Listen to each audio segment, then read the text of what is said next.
I spent $12,219 on Whiteout Survival. It's day 88, and I want to talk about two things tonight. What's it mean to be a whale? And I'm going to do a little account review because I haven't done that in a while, and it's kind of a slow spending day for me. First, what's it mean to be a whale to you? Because I get comments on both sides of the spectrum. To me, anybody who's spending the amount of money that it would cost to buy a car is a whale. But some people, what kind of car? You going to buy a used car, or are you going to buy a Lamborghini, right? People seem to be all over the spectrum on this. I can tell you this, that number I just gave you, it averages close to $140 a day. And that's over budget as far as I'm concerned, because I'm trying to kind of pace things. And there's also a difference between spending on a budget and being efficient. Some people see me spending a lot, like, oh, you spent $1,000 in the past week. That's not very efficient. No, that's not on budget. That is, as far as I can manage it, I've been trying to stay very efficient, but sometimes I go over budget. But being over budget doesn't mean I'm not spending efficiently. They're two different things. I'm trying to spend as efficiently as I can. And I'm also learning as I go. So as you guys give me some tips, and as I see what I need on the account at any given time, I'm trying to, make a decision about, all right, what do I need? What's efficient? What can I wait for? What's coming? And a lot of you give me some great advice. And sometimes it's not that I don't pay attention to the advice. Sometimes I need certain things for certain account goals or for content or whatever. That's about the only time that I've kind of strayed from the majority advice I get. There is also something to be said for some people give me advice that are not whales, and they don't really know what it's like. If you're a low spender or a medium spender, it's very different than being a whale, because as the whale, you have like a responsibility to your state, not even just my own alliance, but I feel like I have a responsibility to the state. And that doesn't give me a license to just spend wildly, though. I'm trying to still be as efficient as I can. And you know what? There's always going to be some other player who's been around longer than me, who's got, who's spent more money than me. Like, I can't compete against that game. Like, if you think that you can possibly spend more than anybody else in the game, you've got to have some really deep pockets to make that promise. And I can't make that promise. So I'm trying to play as wisely as I can, use all the advice from the community that you're giving me, and play as efficiently as I can manage to, as I learn, and that's the game. I'm learning and going, and that's the journey for me. So let's get into a couple things first. First, let me do some of the spending that I am going to do. So first things first, I did get a lot of feedback saying that the Myriad Bazaar is really one of the higher value things. The thing is, you can't just value this on the fire crystals alone. Like I forgot that you can switch it. Thank you. Somebody pointed this out. I forgot you can switch it, but I don't really, yes, you get some charms stuff in here, but really this is more about chief gear. And I don't, the chief gear isn't the better value spend for power, actually. And the fire crystals are going to limit me and gate me soon. And, the next SVSV need, I'm going to need to be able to use some fire crystals again. So I'm going to start stocking up on these. So not only that, but this, if you notice, the free packs in between here are actually pretty good value when it comes to hero gear. So you get fire crystals and then hero gear. So I'm actually going to buy this tonight up to the $50 mark, because if you can see there, it expires after today, and I don't want to give up this value. And this is, as far as efficiency goes, you want to buy the things that are the better value. So I'm going to only buy it up to the $50 mark. Now, some bigger whales would go all the way up to the $100 or maybe multiple $100 marks. I'm not doing that tonight. So that's the Myriad Bazaar. I'm going up to the $50 mark on that. Let's go into the standard deals here. The mix and match, I do have to make a decision today, and I'm just going to get this for fire crystals, and I'm only going to do it at the $5 mark for kind of VIP efficiency. I think there are other events that I can get more fire crystals from at a slightly better rate, so I'm not going to worry about that right now. I'm just kind of doing it for efficiency. And the custom pet chests, same thing. I'm just kind of, we do have a little bit more time on this. We will have these come up again. And I do have some stashed up from before. So I'm going to buy this at the $5, but I do have longer time to go on this one as well. So I'm going to grab that. And now here you do get some charm designs in this pack.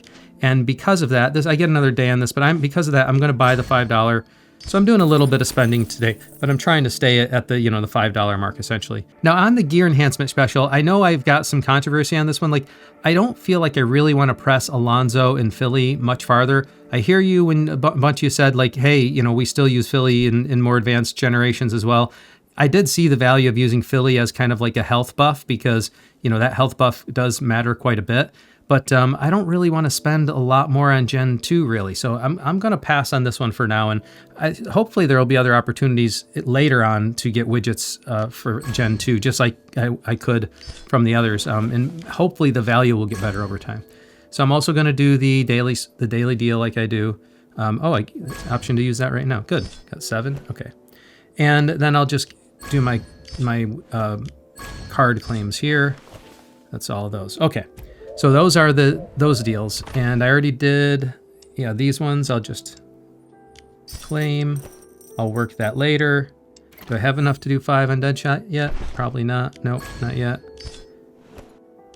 So we'll wait on that, and that's it. I'm gonna skip Lantern to Blessings today because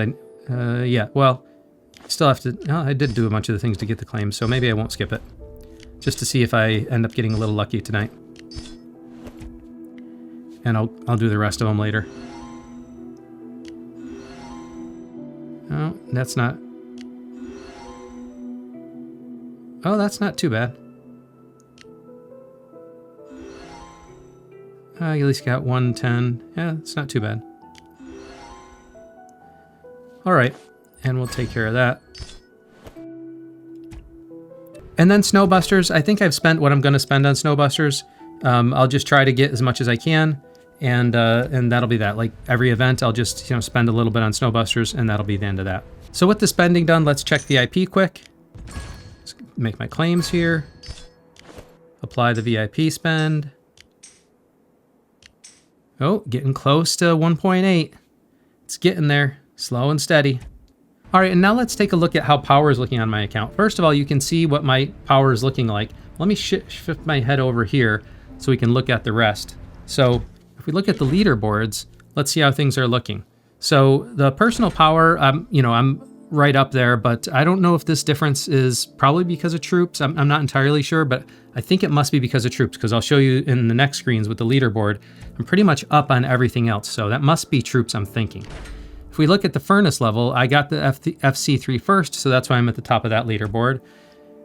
And then the kill count, I don't really participate in a lot of the special kill events and stuff like that. So almost entirely all my kill count comes from Sunfire Castle or, battles like that. But I don't really, it's not something that I try to stay on top of anyways. I don't really care about it much. I figure it'll come organically. Then in the exploration, that's a good test of where your heroes actually are. And I'm doing pretty good, in the exploration stage. We look at hero power.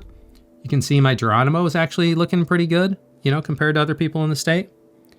We look at the total power, and that's looking pretty good as well. So, I'm slowly doing that grind.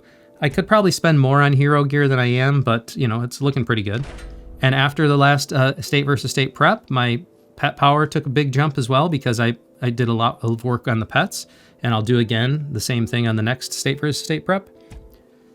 And then Island Prosperity is something, I've just been doing this slow and steady. I haven't been spending an awful lot of money on the extra island upgrades. Like, I'll just unlock things, so I don't necessarily max it out every opportunity, but I'll at least unlock it and then I'll work on it later. I figure that's kind of I'm trying to be the efficient whale, and as many of you has observed, the stats you get from the island stuff isn't really worth the price you pay. You can get better stats by spending that same money elsewhere. So I'm just trying to do the basics. I'll unlock it, maybe I'll get it to +2 or +3, and that's it. Not spending a lot. And then this is the score I'm really proud of. In most categories across Labyrinth, I'm up well above everybody else. So to me, this is the true test of power on your account, is how well are you doing on Labyrinth, because that shows across all the different vectors how far are you compared to other people. And I don't know, that's looking pretty darn good to me. So I'm happy with the state of the account right now. That's where things are right now. So I hope you appreciated that little account review, but if you do want to follow my journey, if you want to see how the spending goes or how my account develops or how I develop as a player, make sure you give me a like, subscribe, and turn on notifications so that way whenever I post anything, you get a notification about it, whether it's a live or content, you'll know about it right away. Thank you very much for joining me, and until next time, I'll see you later.